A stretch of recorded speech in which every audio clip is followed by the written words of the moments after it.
detergents, and even the cosmetics we use. And I'm reminded that there again, PSR is in the lead as one of the major organizations that started Californians for a Healthy and Green Economy, because we know that it'll take the public health voice calling for a new economy.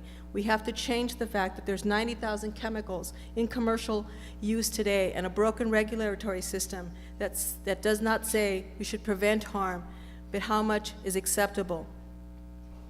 California is poised to launch this new green chemistry initiative, and PSR is at the forefront of ensuring that public health is a priority. Imagine a world where products like medical equipment, baby bottles, those rubber duckies were safe by design and did not leave a toxic waste legacy. We can't forget that the real axis of evil is nuclear power, hazardous waste, and poverty, and we bring those things together in our organization. Knowing that doctors can make a difference, we ask our doctors to put on that white coat and walk the halls in Sacramento or walk the halls in DC, and it makes a difference. It's making a difference here as we work with the Apollo Alliance to bring renewable energy to low-income communities, and it's working as we raise our voice along with environmental justice communities all over the country that says that the solution to climate change is not trading in pollution. And we must also remember that while some environmentalists are saying that nuclear power is an option, that it is a carbon neutral option, PSR Los Angeles stands in solidarity with the people, the native peoples of this country, whose water, land, and bodies are still bearing the effects of uranium mining in the 1950s and 80s through 50s and 80s. We must not do this again. We stand against this legacy of environmental decisions that says that the life of Native people, poor people, and people of color somehow have less value than others. We also hope that science and technology can actually now become a tool for living with harmony in the earth. We all do this, and we do this every day. All of us will be back in the office on Monday. I wish we could take a day off, but we can't, because this is a tremendous opportunity. It is a key political moment to realize the thing that for many of us we've been working for all our lives. Be you 40, be you 20, be you 90. We have all been waiting to make this change. And tonight's honorees all do that with their special gifts. They do that in the public world, but for many of our physicians, we do it in the private world of their clinical practice. And I was reminded of that when our next guest called us.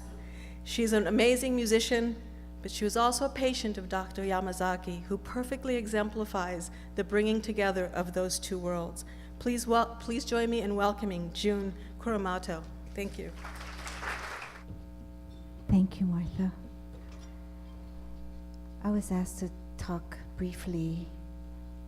There's Dr. Yamazaki. There is never enough time or words to justly honor or thank such a special person as Dr. Yamazaki. We were blessed to have Dr. Yamazaki as our daughter Lonnie's pediatrician. He gave us wonderful guidance as parents and as human beings. Lonnie loved him too. She liked to draw him pictures, and he kept every single one of them in her file.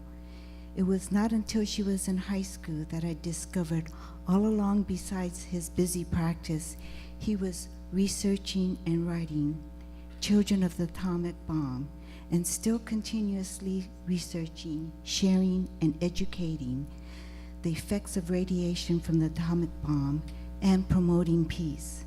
My family and I are truly grateful to Dr. Yamazaki because he made a big difference in our lives. I know there are many of you here tonight who feel the same way. This song, Thousand Cranes, is dedicated to Dr. Yamazaki and to all of you who are working for peace. Thank you.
have your seats, please?